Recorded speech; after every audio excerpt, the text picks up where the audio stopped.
Hello and welcome back to another video on this channel. Today I decided to bust out the webcam because if it's I do enjoy making these chill type of videos where I just talk about random stuff. And of course today's topic is gonna be 5.35, which is to say the patch that we finally got the relic with. Now, as a lot of you know, I'm always talking about the fact that I personally think it's kind of BS that the relics are being brought like more than halfway into the expansion. Like that's kind of, there isn't enough content to keep players like myself, interested without that relic grind. And I'm gonna get more into that later as well. But yeah, that I'm just saying, like I already have some let's say negative connotations like going into it. So this video is gonna be mainly comparing Bozja to Eureka and what it did right and what I think they could still be improving and all that stuff. So as you all also know, in this channel I enjoy talking about story, and that's the main reason I play this game myself. So the first thing I'm of course gonna be talking about is the story. Now, I think this time around they have me much more hooked in, I guess is the right word, because well, first of all, they did the right decision to continue off of like already existing storylines. That is to say, they had the Evenly Straight series. They kind of continuing off of that.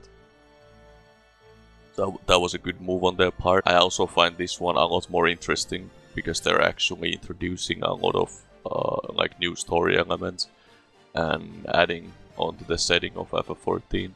So for example, we have this whole like looking into someone's memories thing. That's really great, and you also have we're finally going into Dalmasca, and I have a video. I think I'll put up something down in this corner or whatever, where you can check. I made like a little segment in one of my Evangelist videos about like the lore surrounding Dalmasca, if you want to see that. But basically, I'm just really glad that they are expanding on it, and there's also some really exciting things that they are kind of teasing us that are to come in the future. So overall, like story-wise, I enjoyed the Eureka story, but it was a lot more. There was just less screen time, basically. Like we already have more cutscenes, way more cutscenes than we ever got in Eureka. Because in Eureka they went for a more. They kind of told you the story as you went. They got like little segments here and there. But with this one, they're a lot more involved. Like there's a lot of cutscenes. There's a long ass cutscene. If you're gonna do castrum run, just be prepared that there's a long ass fucking cutscene at the end of it. So just grab some popcorn or some coffee and enjoy it. But yeah, I would say story-wise, it's a lot more interesting. Now, talking about the fate system, it's also gotten some major improvements over Eureka, I would say, because in Eureka you had this problem where most of the instance was just basically freeloading. That is to say, they just sit at the camp, at the spawn, and just wait for someone to spawn shit for them.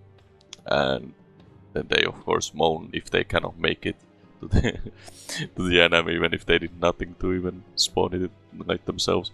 And you had a lot of just annoying ass people like that, and they of course tried to address it with Pagos, and they addressed it horribly because their solution was basically, okay, let's give fates garbage XP so no one wants to do them anymore, and just have everyone go do like spam chains because that's the only way to level. That was terrible. Please don't do that again. Thank you. but for real, Pagos was really bad. But this time they had a lot more refined solution. They basically have this priority system sort of thing where people who contribute to spawning an NM, which they call critical engagements here, have priority to get into it. And yeah, that just enables the people who actually worked to spawn it will always get in, so that's really nice. But you can still like have a chance to get in, and also it's not like the stupid housing system where you have to spam click, like spam clicking this fucking plot for days to have a chance. Like there's an actual raffle kind of system, or like a little lottery system, so that's great.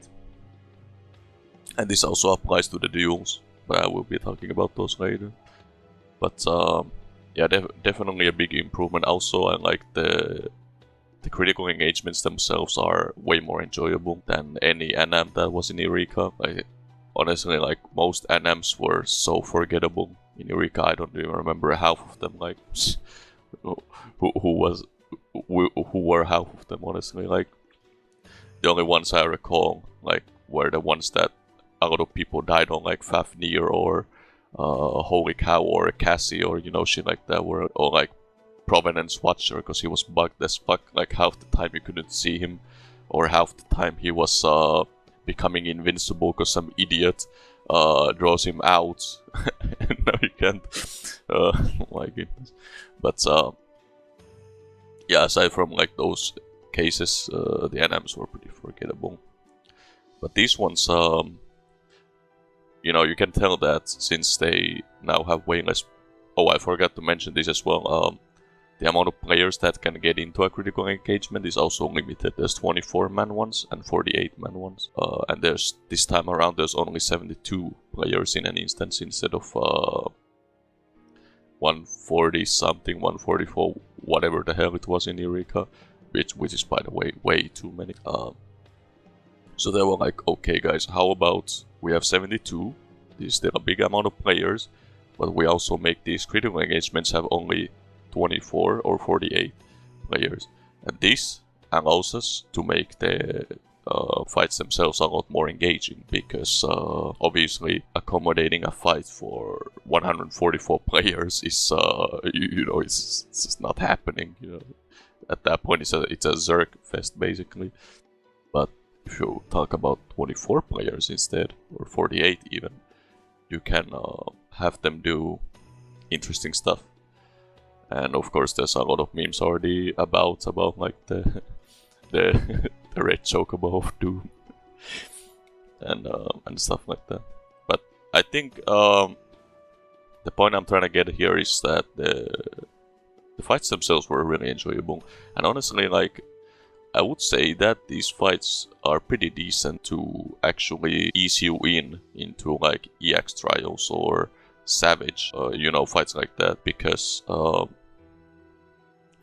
they're not as hype, like fast-paced and intensive and punishing as like Savage for sure, or even some EX trials. But I think they do a good job at showing players what kinds of mechanics you might expect if you did go into one of those like activities, basically. So yeah, overall the fate system, big improvements. Like you get a thumbs up from me. Also, having just regular fates around is really nice, so you can just also farm those, and you don't need to necessarily wait for a critical engagement to spawn. So next, let's talk about the leveling system.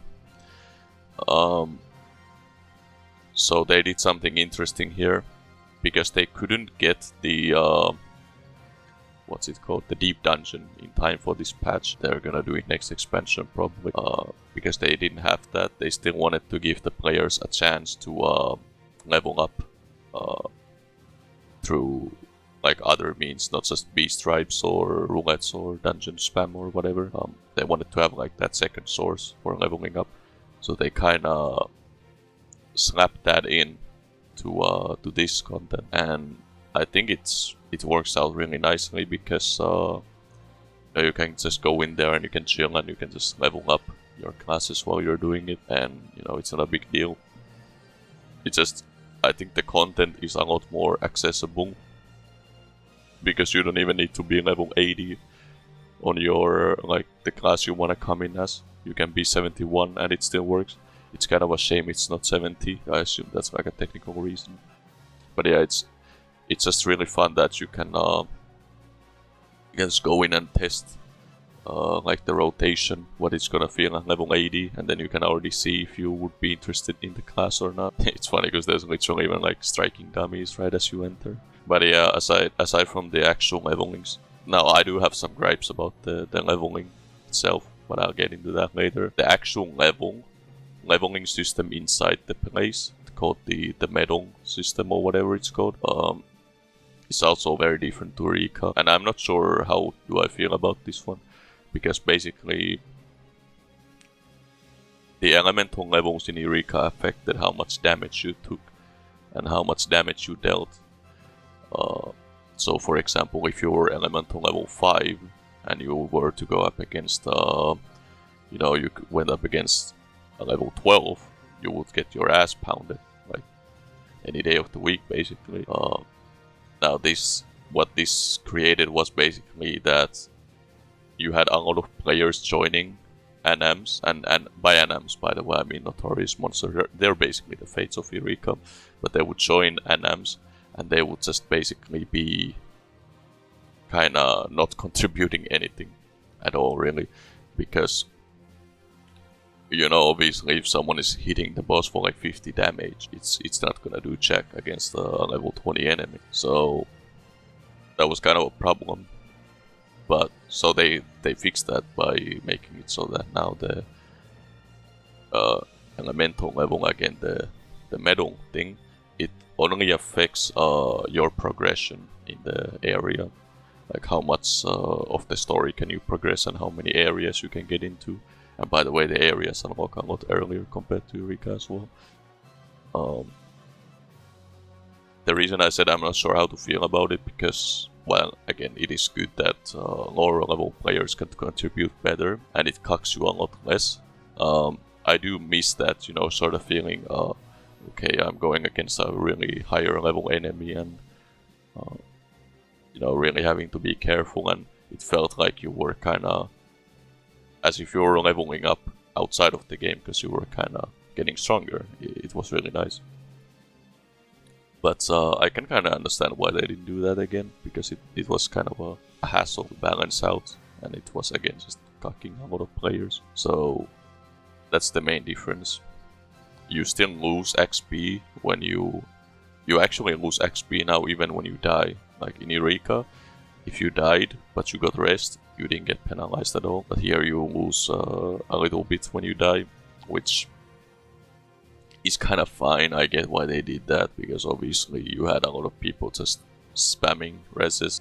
It's whatever, you don't lose that much when you die, you lose way more when you actually release. But even then, I think I didn't check the math, so someone feel free to correct me on it, but it feels a lot less penalizing than in Eureka. It felt like I only lost like 5% of my bar when I released after dying in Castrum, whereas in Eureka I'm pretty sure I lost like 20-30% or something. Again, could just be misremembering. So that's the leveling system. Again, is it better? I don't know. It's kind of 50-50, I guess we'll see where it goes from here. I'm gonna say though that once you reach level 10, I think it was, because level 10 is the last quest you'll need. After that, there isn't too much point to keep leveling up. The only thing you'll benefit is that you can now open better logograms, or fragments as they call it here. You can open better ones, and that's the main benefit. Now there's some awesome ones from 10 to 15 for sure, but it's not too necessary. Like, there's no more story after level 10, there's no new areas, nothing really. And again, because you don't gain any more, your, let's say, combat efficiency stays the same regardless of your level. It's nothing really changes, So I touched down on a bit on the fragments / the logogram system here. I gotta be honest, I found them to be a bit more lackluster compared to Pyros. I guess it's because Pyros introduced them first, so there just naturally was way more of them to begin with. Maybe that's why. Now I do like some of the newer actions. There's some really cool ones, like there's one that just does a random thing, like literally just a random thing. It's really fun. There's mimicry. There's like one that's really OP with IR. There's just a lot of really enjoyable ones. There's basically a cleric stance buff, literally a cleric stance buff. There's one that makes tanks like paper, but they deal a shit ton of damage. Just a lot of really fun ones. Now, what I like a lot with the new system is that they went away with the whole like having slots for your logograms, and basically separated each logogram into different sections. So you have like your buffs, like you can consume a potion and gives you a buff. You have your items. You have your defensive actions, offensive actions, your supportive actions, healing actions, etc., etc. They're kind of split up like this. Now that's really nice, and I also love the fact that that buffs and items no longer consume a slot, because what you did a lot, especially in Baldisian Arsenal in Eureka, was that you would you pop your Spirit of the Remembered, which is the shit that lets you respawn if you die, because you couldn't rest in BA, so you wanted that. You pop that,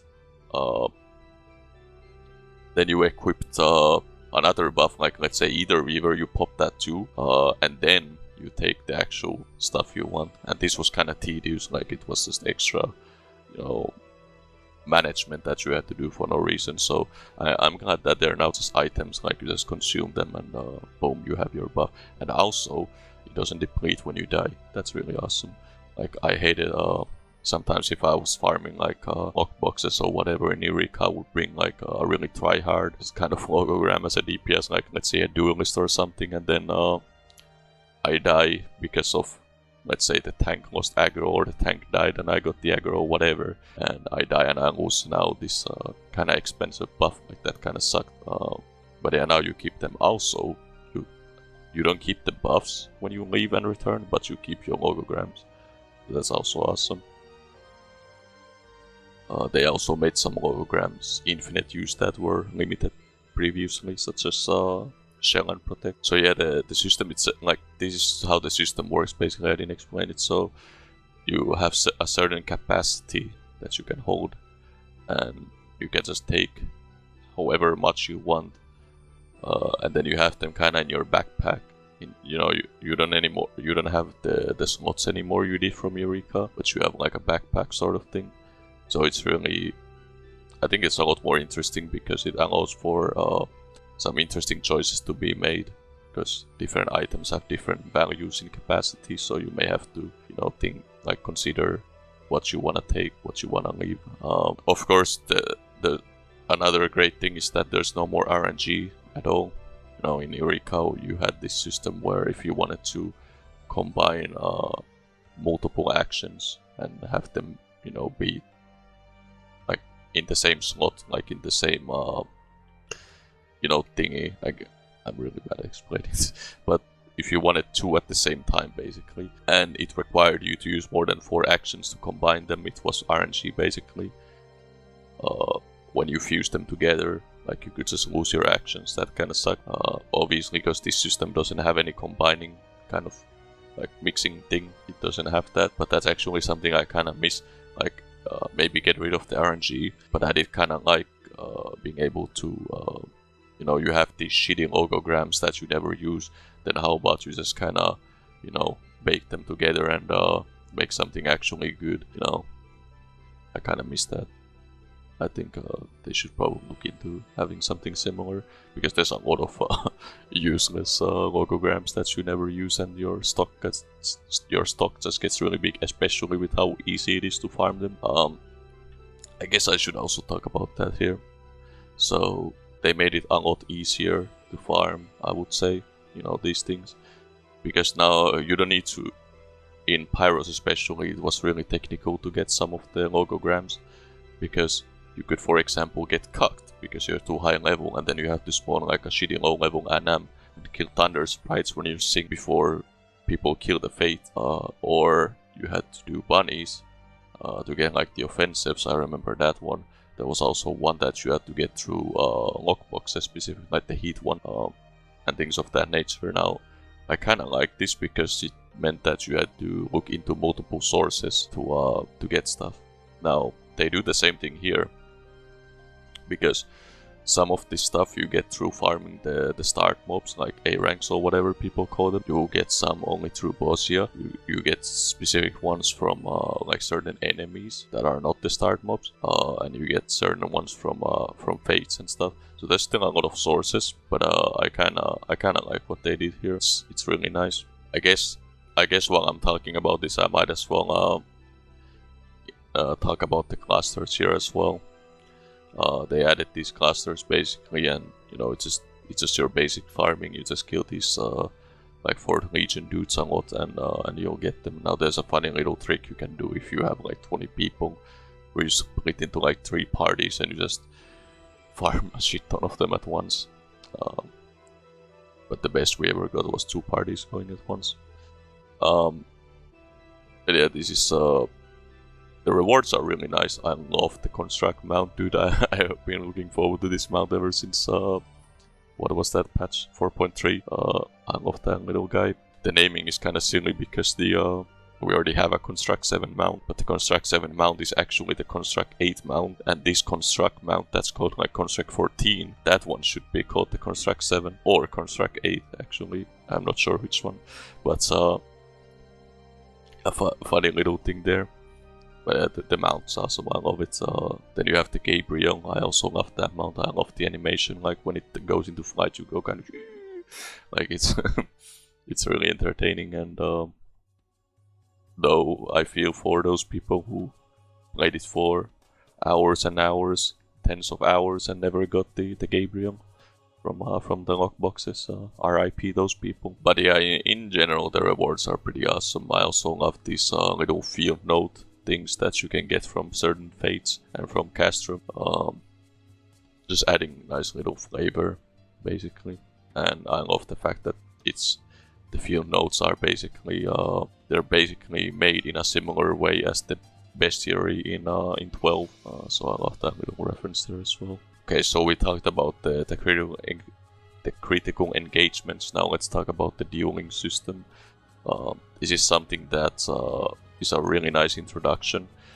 Basically, how it works is you are gonna be gauged based on your performance, which is basically don't get hit and don't die. And by don't get hit, I mean basically don't eat any wound stacks, I think is the metric that it uses.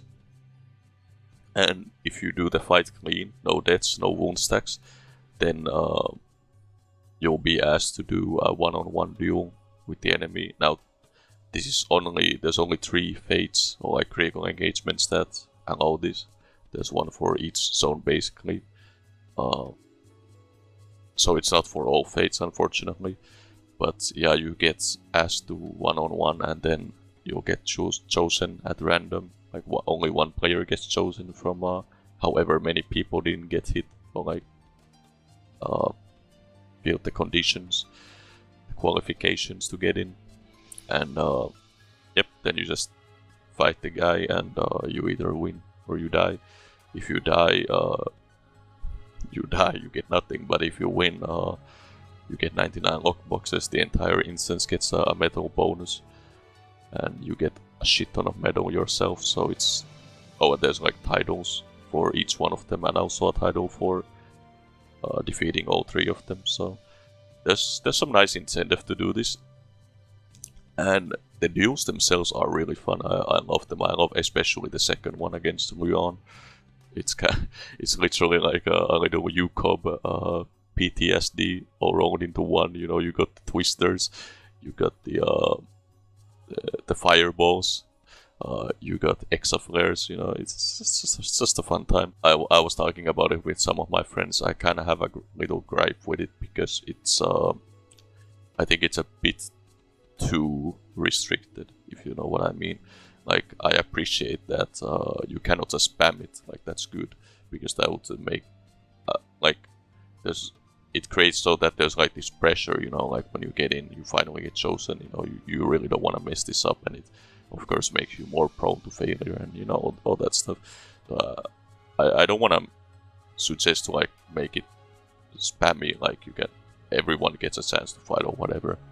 But I was talking about like certain ways to improve it with my friends, and I love one suggestion, which was basically instead of only one person that gets chosen, you have instead 3 people who get chosen. You all three of you get to fight basically, but the order is chosen at random.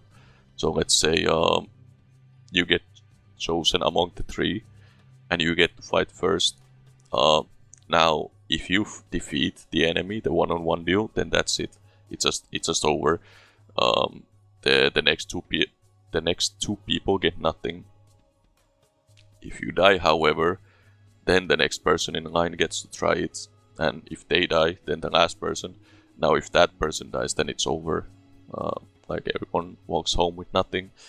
I feel like this kind of system would make it just give you more chances, basically, because what happens a lot is that a player kind of gets chosen, and they might just be some random player who just came in there fresh, don't know too much what they're doing, they're just enjoying the content, and yeah, they get chosen, and then they obviously die within like the first mechanic or something, because they're just going in blind. They don't know what the hell they're doing.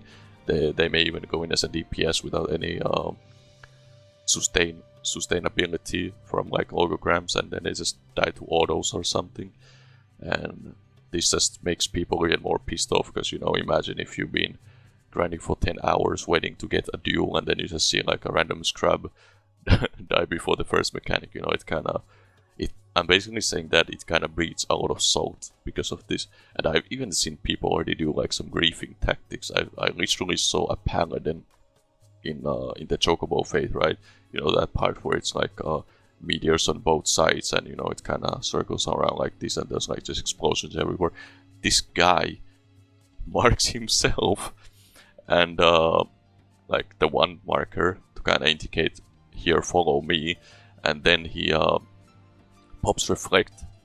Because reflect nullifies all that damage from the meteors, and then he just runs ahead, basically trying to bait people into following him so that they would die, and he has higher chances to getting, like, there's already people griefing with tactics like this, and it's kind of sad, you know. It really is sad to, you know, see people become so obsessed over.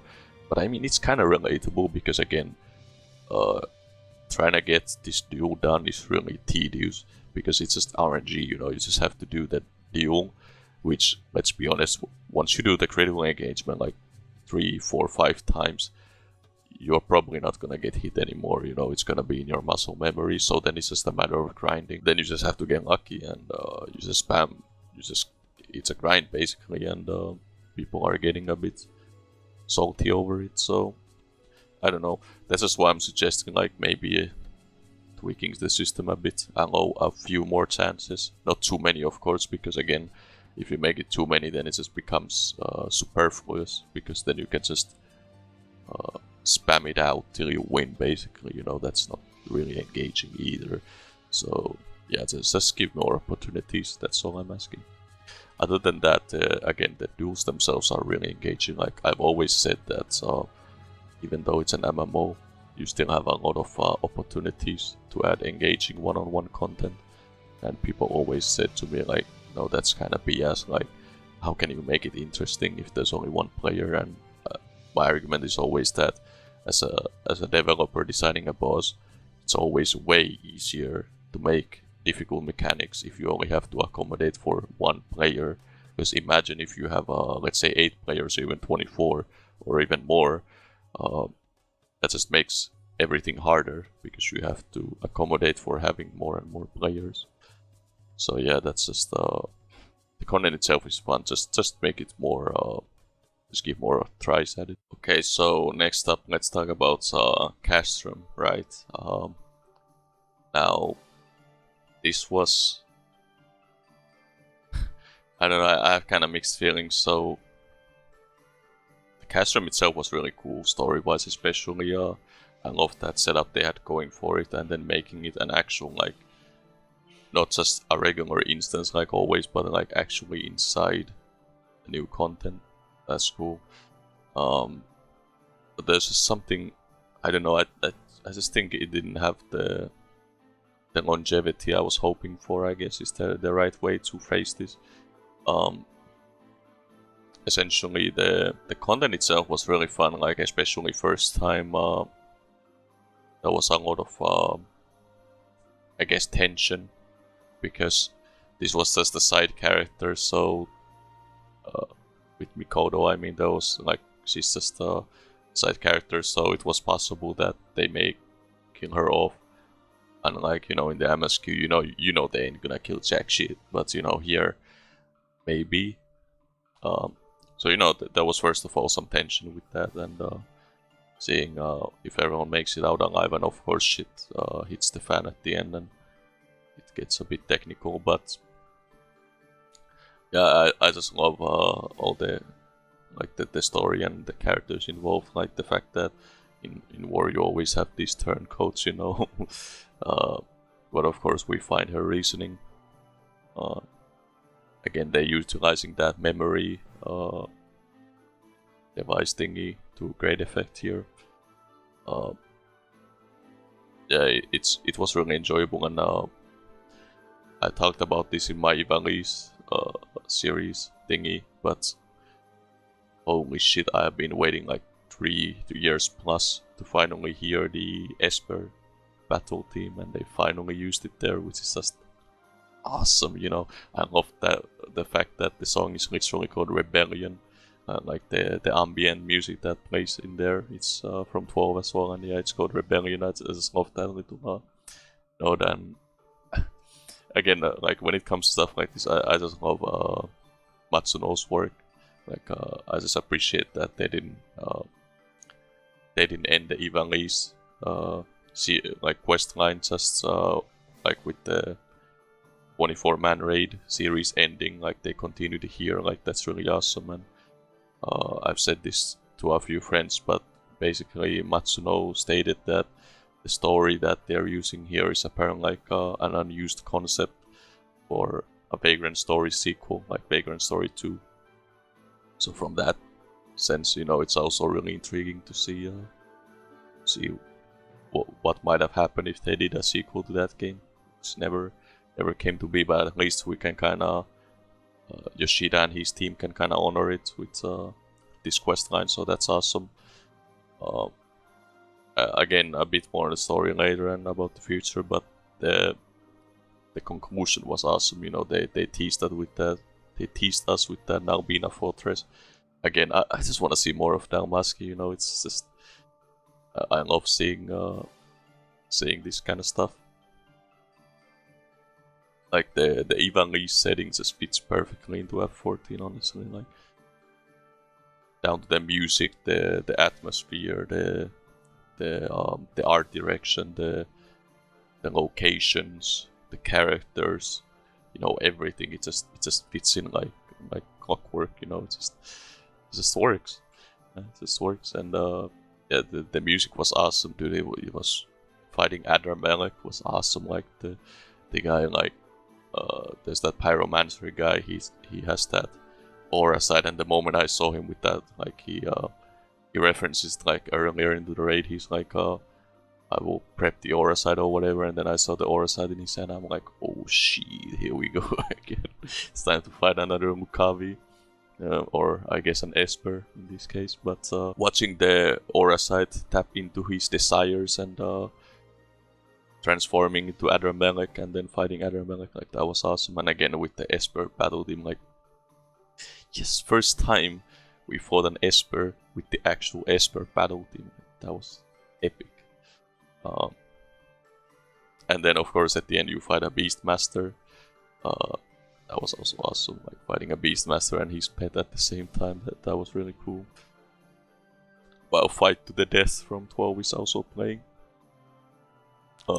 So yeah, and again the post cutscene it just leaves you excited to see more. So Story-wise, it was really well executed. I loved it. Now, gameplay-wise though, the castrum, it's just, first of all, having to wait 60 minutes after coming to an instance is annoying as shit. Like, oh my. I don't know, like, it's just tedious. I don't remember exactly how long you had to wait for OVNI to get into BA, but I'm pretty sure it wasn't 60 minutes, it was like 30 minutes at best, maybe even less. Again, just feel free to correct me, because I'm probably wrong on that, but I'm pretty sure it wasn't that long. So please just cut it down, make it 30 minutes, 20 minutes. Like, obviously don't have it spawn, like, be able to spawn right away as you join an instance. But, you know, just wait a little bit and spawn it. But not an hour, like, who needs an hour to spawn it? Like, seriously. Then you also had the issues with, you know, there's like critical engagement that pops up. Everyone goes there and boom, castrum pops up. You have 2 minutes to get in. 2 minutes? Are you serious? Like, these fates take like 3-4 minutes minimum, and you're gonna give me 2 minutes to finish it? So of course what happens is the smart people, or like, I guess it's wrong to call them smart, the people who are paying attention to the timer, they will be like, alright guys, let's not go into this fate, let's wait, let's get cucked and wait. So first of all, you get cucked, but second, what will probably happen is, if you don't have enough people, then you're gonna get ultra cucked, because now everyone's doing that garbage fate, and you just lost your castrum run, and the fate because you waited. Though, if you do have enough people, then yes, you get to do the castrum and all that fun stuff, but still, it's just, they did implement a hotfix to this though, to their credit, where they made it 6 minutes, so that's good. They also made it so that Mandragora boss is easier to do if you have a color deficiency, which, as you guys know, I always appreciate when they give more options to look for mechanics than color. You know, I always get memed on by my static when I was calling out triangles and squares in E4S, like when fighting Titan and you know, stuff like that. Another complaint I have about the castrum, I would say, is that it's, first of all, why doesn't it give XP? Like, I actually thought it gave XP after you beat every boss, because I wouldn't know, I have every class already at 80. But my friend told me that it just gives no XP, period. No XP whatsoever, and I was like, eh? Like, why? Why would you not give XP?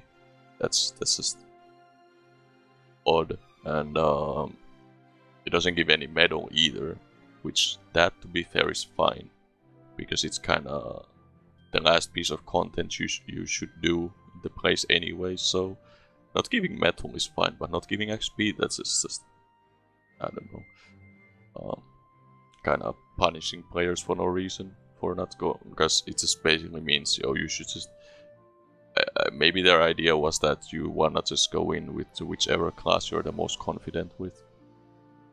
But next complaint I have is basically difficulty. Now, I praised the critical engagements and the duels, that they were really fun difficulty-wise. Castrum, however, I'd say it's like barely passes, but it's kinda too easy, let's say. Like, it is. Like, a lot of mechanics there, you can just take wound-ups, like just eat straight up wound-ups. You can make so many mistakes left, right, and center, and there's no DPS checks, there's no heal checks, tank busters do no damage. There's just, I don't know, it feels like there should have been a harder version of this.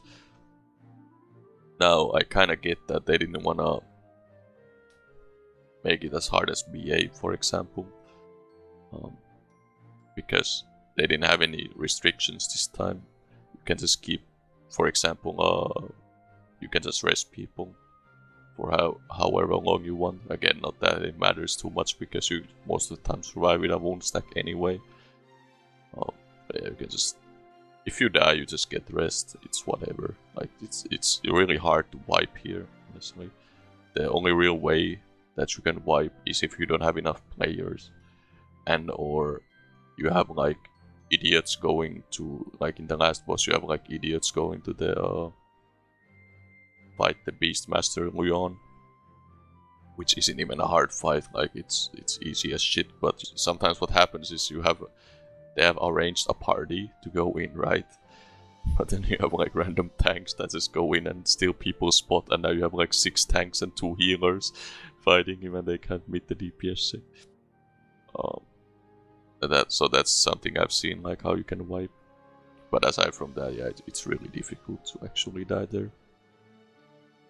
Mechanics-wise, though, they're really fun, especially Adramelic. I think is my favorite encounter. I love the elements and like combining together, and I think they really made him an enjoyable fight. But yeah, again, just too easy, honestly. So the main problem I'm bringing up the difficulty is basically because with the addition of all these holograms and these new systems. Oh, I also forgot to mention there's new gear as well, like basically elemental gear from Eureka. All this stuff is kind of pointless because, you know, when we had BA, you had a real incentive, I think, at least for me personally. Maybe other people feel differently, but I had an incentive to actually, you know, get all the logogram slots, get good logograms, get the elemental gear, upgrade my relic, so that I had a better fighting chance in there. Because, you know, for example, AV had certain mechanics, like let's say Meteor. If you had no shields and it was lightly mitigated, you could die. Well, you very likely did die. But if you had enough elemental gear, you could survive the Meteor, for example. And there was just a lot of advantages, I feel, to having more elemental gear. In this one, though, again, because already without any element, like resistance gear, whatever it's called, already without that, you can already just eat a lot of wound stacks anyway. And if I'm not mistaken, they don't even offer you any like defensive benefits. They're just offensive, but there's no DPS check. I would say the only real benefit to getting the gear would probably be so you have a higher chance at fighting the one-on-ones. I say it in quotations because the DPS checks on those are really light, because obviously they're one-on-one fights. Honestly, as long as you don't get hit by anything, which everything one-shots you anyway, you should pretty much win.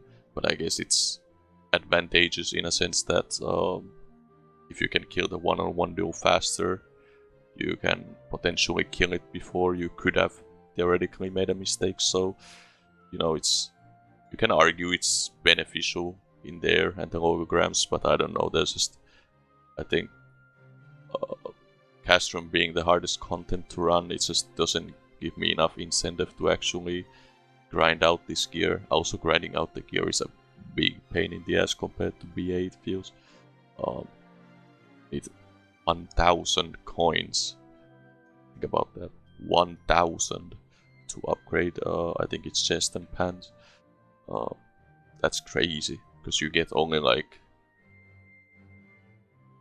I don't recall the exact amount, like 35, 40, something like that per run. Of course, that depends on how many chests you get. By the way, I forgot to mention there is that little segment where you have to like free these prisoners. Just a little fun fact: you can target the executioner through the door, which is just funny as hell, because you can basically just cast death on them through the door. You don't even need to kill the ad, honestly. Like, you can just smash the guy through the door and never open any of the doors. It's pretty funny, but it's just that's why I feel the content should have been harder to kind of incentivize you to get those better pieces. That's basically my reasoning. But yeah, that's kind of my opinions on Castrum. So then we get to the relic itself. Now this time they heard the feedback where people said we don't like the fact that you have to do the relic only in Eureka and you cannot do anything outside it. So what they did this time is you can progress the relic both with the new area, or you can do old content. You can do Heavensward Fates. You can do level 60 dungeons. So that's great because it allows you to. Means if someone doesn't like the new content, they can still grind out the relic, and it keeps old content fresh, obviously. Now it's kind of interesting that they chose Heavensward Fates because there's already a step within the Heavensward relic to do Heavensward Fates, like the first step. I think the reasoning might be that because now FF14's free trial is up to level 60, and in Heavensward they probably wanted the Heavensward zones to feel more populated for the new players. You have all these level 80s grinding out their new relic on top of the Yokai event, on top of potentially people doing it for the original Heavensward relic. So that's probably the reason. It would have been logical to make it Stormblood as well, because currently there's no reason to do Stormblood Fates. Obviously you don't need it for Shadowbringers because you already have the Fate system there. My theory is that probably next step is gonna be like Stormblood and level 70 content focused, but we'll see. Anyway, that's just great that they give you more options. More options is always good. Now my disappointment with the relic is that it's too easy to get, and you may be thinking like, well, isn't that good that it's fast to get? You can get it quick and be out of there. But I personally, as I said before, like at the start of the video, I think relics should be something that give longevity to the game. That's why it's a shame we have to wait so long for them. But also the fact that when they finally came out with a relic, what is it, like 9 months after the expansion, you can get it in like, well, to be realistic, if you play like 2 hours a day, it'll probably take you 3 to 4 days to get it. But that's still way too fast. You know, that's the content is over way too quick. Now another little thing I want to mention in regards to the relic is just that I talked about this with my friends a few times with the Eureka relic, which is that I feel that we missed something along the way going into Stormblood, because I missed the fact that the relic used to be a lot more, I guess connected is the right word, where, you know, in Realm Reborn you had, the relics had a lot of flavor tied to them. You know, they had their own stories, like where they originated from. You know, like for example the Scholar book Last Resort. The reason it's called Last Resort is because it was a book, I don't recall the exact lore, but it was like I think it was like a book created in Nim, used by the Scholars, and it was like a forbidden tome or something. But it was basically a last resort that they wouldn't cling to unless really needed. You know, stuff like that. It was just cool, because, you know, you work on the relic and you get to learn stuff about the world, about characters, the setting. You know, it's just flavor. You know, I love this kind of flavor stuff, right? The anima was also cool because it had like this personal connection with the anima living inside your weapon and all that fun stuff. But then with Stormblood and now with Shadowbringers, it just feels a bit detached, I guess is the right word. Like you're just not that connected to your relic anymore. You just go to this new place and you kill some dudes and you get some weird mats, and Gerald is like, alright, I'll hook you up with a glowing weapon and that's it. You know, and I don't know, the Crown's Blade, where does it come from? I don't know. nobody knows. But yeah, that's just a minor gripe I have with the relic personally, but it's not a big deal. I just wanted to mention that here. So now I think I've covered everything within the patch. Well, not probably everything, but like at least the things that popped to my mind. I just read down like general notes here. I didn't have any specific script for this video, but yeah, that's probably all that came to my mind. Now let's talk about the future, like what we can expect. As I said, story-wise, I'm really excited because I really want to see where they're going. I want to see more of Gabrant. I want to see what happened or what will happen in Albina Fortress. That will probably be the next area. I want to see if there's gonna be some form of Necro Hall, maybe in this one, like Necro Hall of Bozja or something crazy. I don't know. I want to see more aura sites, because it's kind of interesting that the aura sites they were obviously created by Ultima, the High Seraph, and what always interested me when we finished the 4.5 Ivalice story, the raid quest, was that I was curious if the aura sites kind of ceased to exist. Like, did their power run out?